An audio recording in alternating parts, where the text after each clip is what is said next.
Y Diego García de Sayán está con nosotros porque tenemos noticias importantes sobre la memoria. Mucho se ha discutido en las últimas semanas en el Perú sobre la ausencia de recuerdos en un sector de la población o de gente muy joven que no tiene por qué recordar nada. Este programa desde noviembre del año pasado circulaba en espacios muy habituales para los jóvenes, enseñando una foto de Mael Guzmán y otra de Polay. Y los jóvenes no podían identificar quiénes eran estos personajes, mucho menos Marilena Moyano o cualquiera de los héroes de la pacificación del país. Se necesita un espacio para la memoria y está el terreno. Se hizo un concurso arquitectónico, se nombraron las autoridades, se han cambiado las autoridades. Y ahora estamos con el presidente del lugar de la memoria, pero no tenemos todavía nada que mostrar en esta materia. ¿Qué está pasando acá? Gracias, Rosa María, por la invitación.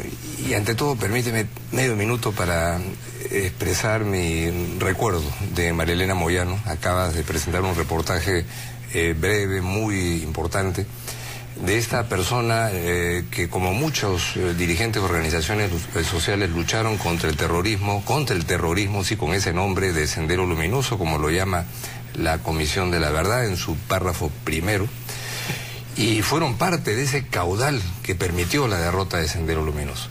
Marilena Moyano representa a muchos peruanos y peruanas, representa por supuesto al pueblo de Villa El Salvador, y creo que me parece muy justo el homenaje que le acabas de dar, Rosa María.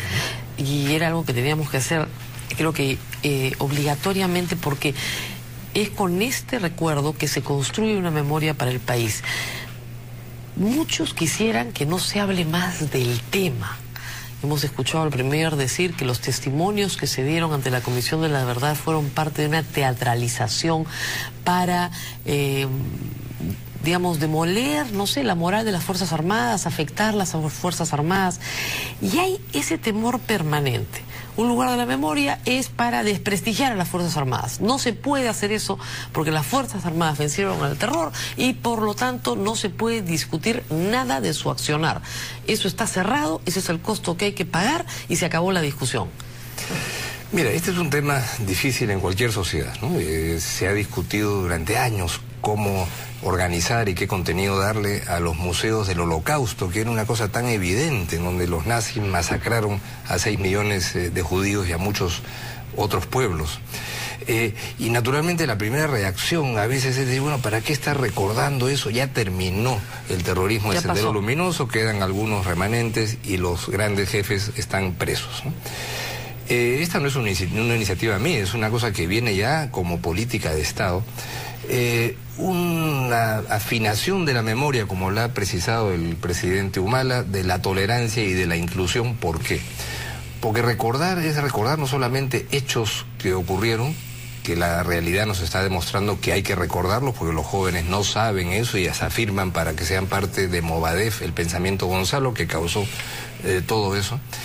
Y en segundo lugar, porque la posibilidad de que algo así se repita en el futuro, por supuesto que existe, porque hay condiciones sociales que pueden ser utilizadas como caldo de cultivo, hay una sociedad que tiene pues escisiones importantes, centralismo, provincias, problemas de pobreza extrema y otros. Entonces, recordar no es la base para unas peroratas ideológicas, sino para exponer hechos, ¿no?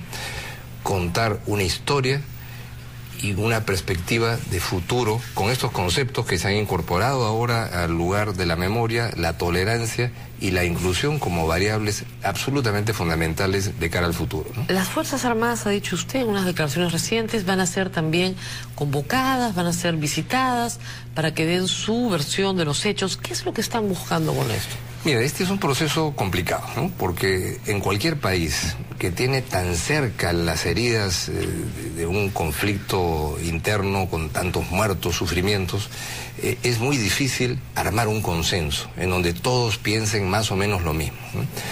Pero a eso hay que marchar.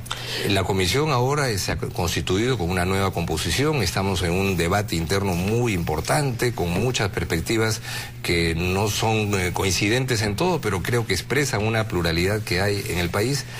y tenemos que recoger opiniones de las asociaciones de víctimas de la Fuerza Armada. He hablado ya con el ministro de Defensa, no para pedirle permiso a nadie ni que nos den el libreto, sino porque queremos que esto sea parte de un diálogo efectivo. Ahora, ¿no? Mire qué difícil es esta historia. Los fujimoristas no van a querer que esté ahí el Grupo Colina. Los apristas no van a querer que esté ahí la matanza de los penales. Los axiopopulistas no van a querer que estén ahí las matanzas que hubieron en los años, en fin, todo lo que hicieron los hinchis en Ayacucho entre el 81 y el 83, por ejemplo. Y así vamos, ¿no? Cada grupo político va a querer evadir o escamotear un pedazo de la historia. Es posible, ¿no? Y un gran hilo conductor de unas Fuerzas Armadas que tuvieron acciones heroicas, que hicieron cosas notables en la lucha contra la subversión, pero que también tuvieron pues sus páginas tristes de recordar. Por supuesto. Y que no quieren que se recuerde bajo ninguna circunstancia esas páginas tristes. Y han desarrollado desde las Fuerzas Armadas una campaña mediática sistemática contra todo lo que sea derechos humanos, Comisión de la Verdad, Corte Interamericana de Derechos Humanos. Y usted, o sea, usted es víctima de una leyenda negra. Claro, que se genera desde sectores de las Fuerzas Armadas. Porque no, yo no diría sectores, yo creo que hay muchos actores más bien políticos, extremistas, que son los que han mantenido y fomentado este clima de intolerancia, que ha hecho, digamos, que ha pretendido vender la imagen de que si no hubiera sido porque hubiera habido un régimen autocrático, o incluso gracias al Grupo Colina, que se logró lo que se logró.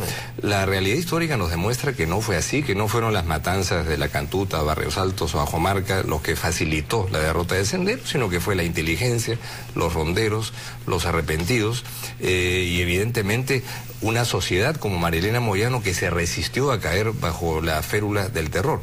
Entonces, ahora con los hechos que no están tan distantes en el tiempo, evidentemente puede haber focos de resistencia de que ciertos temas no se mencionen. Pero evidentemente después de un proceso de recuperación democrática importante que ya se produjo durante 10 años, hay una serie de hechos que están judicializados. Pero no hay duda que Abimael Guzmán es responsable de una serie de matanzas, porque eso está sostenido ya por la justicia. Entonces, no se trata aquí de exponer de nuevo todo lo que la gente ya sabe. Hay consenso sobre la figura de Abimael Guzmán. Este reciente intento de inscribir un partido político ha sido condenado por todos los sectores. Tal vez ahí no haya problema.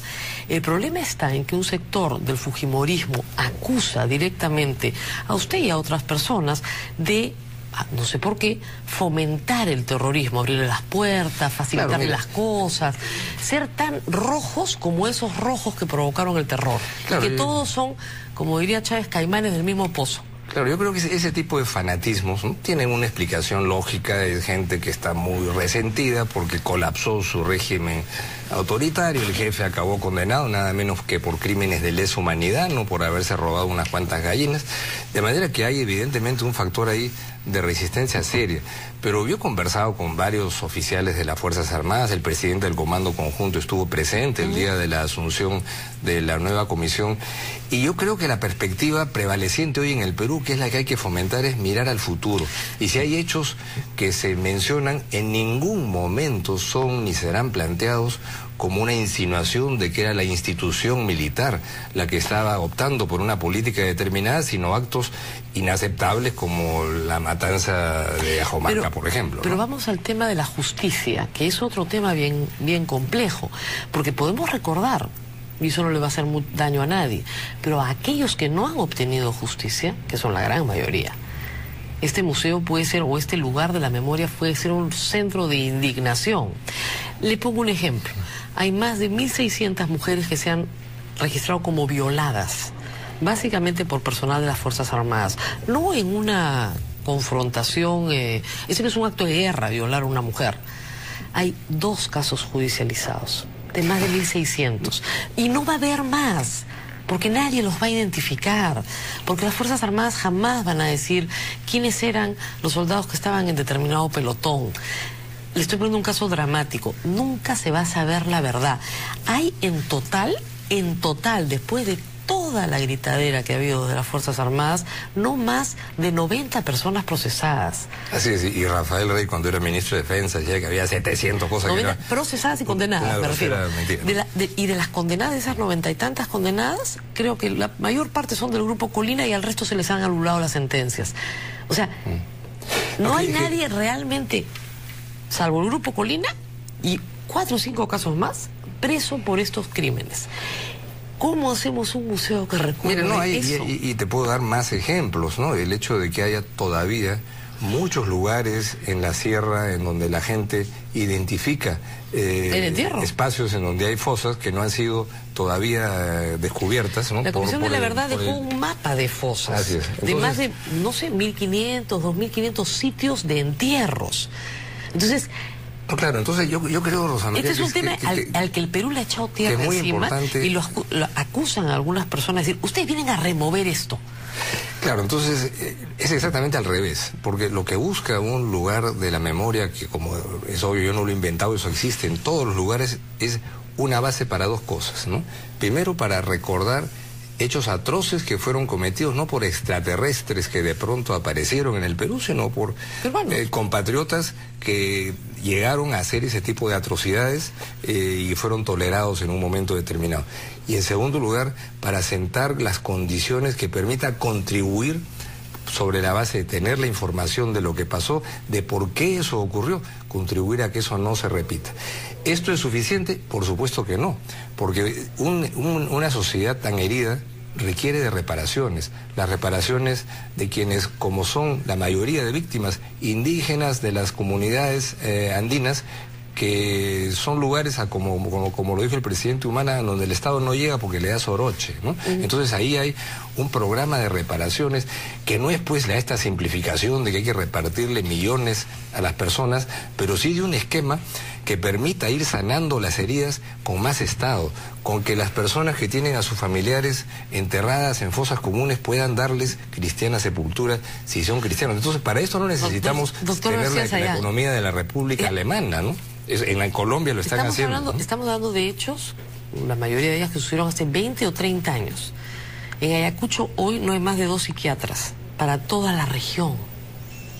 Claro. O sea, el Estado no les está dando nada. Entonces a veces parece, le digo, un poco elevado hablar de un museo como el de Hiroshima o como el del Holocausto, claro, ¿no? Cuando ni siquiera ha habido justicia, equidad, inclusión. Tienes toda la razón. Esto no reemplaza todas esas tareas que son del Estado, pero indudablemente busca que sea un espacio en donde esas personas que no han obtenido reparación puedan sentirse identificadas, que su lucha contra el terrorismo y frente a la barbarie que a veces hicieron algunos destacamentos militares esté ahí expresada, no universalmente por todos, ¿no? Pero que sí haya la posibilidad de que eso sea la parte además de un diálogo para el futuro, no solamente para ver imágenes en monitores de lo que ocurrió en esa época, sino también para rescatar la creatividad que puede haber ahora en este país multiétnico y multicultural en materia de arte popular, que han recogido las distintas frustraciones, pero también esperanzas que hay en todo el país. Y finalmente ocurren cosas, ¿no? Hace pocos meses se produjeron los entierros por las víctimas del Santa ocurridos hace 20 años.